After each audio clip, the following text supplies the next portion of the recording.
Civilization or Barbarism, an Authentic Anthropology by Dr. Cheikh Anta Diop. On the other hand, it would be difficult to distinguish generalized slavery defined above from general wartime mobilization in the modern states. In the true slave system, the slave is private property, merchandise, which in turn to produce saleable goods, while the despot's subject produces only usable values, sometimes in the interest of the whole society, sometimes to satisfy the exigencies and the whims of the despot and his entourage. The difference between the two types of slavery is striking, remarks Perrin. For Perrin, Egypt served as the model for megalithic civilizations of Western Europe in the period from 2000 to 1400 BCE. The dolmen of La Ferret Bernard weighs 90 tons. Similarly, the king of the Britain megaliths, the Men et Roac Menher, was 23 meters high, 5 meters wide at its base, and weighed around 350 tons.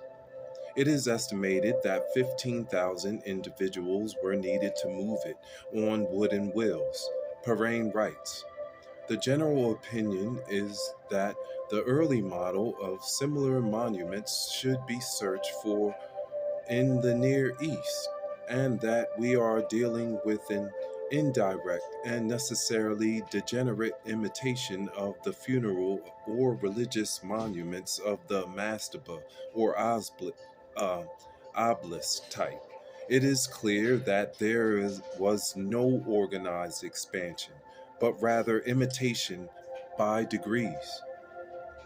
According to Perrin, the principal centers of this megalithic diffusion from Egyptian model would be southern Spain and Malta in the Copper and Bronze Ages, from 2500 to 1500 BCE and 1400 BCE for Stonehenge in England.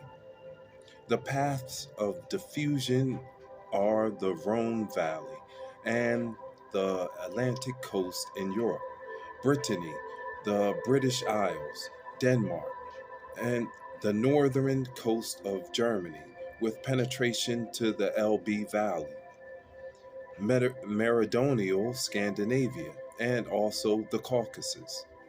The Egyptian influences in the northern Mediterranean during this epoch is equally attested to in the domain of pottery.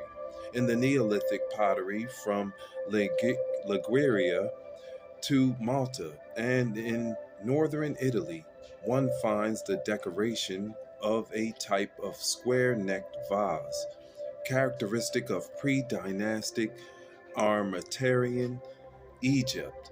With a gap of 500 years, Perrin is amazed that the megalithic period was not followed by a true slave phase, as was the case in Mycenae in the Etruria, after the stage of generalized slavery corresponding to the AMP. And we'll stop there. Continue back with civilization or barbarism. I'm your real Riley. Hi,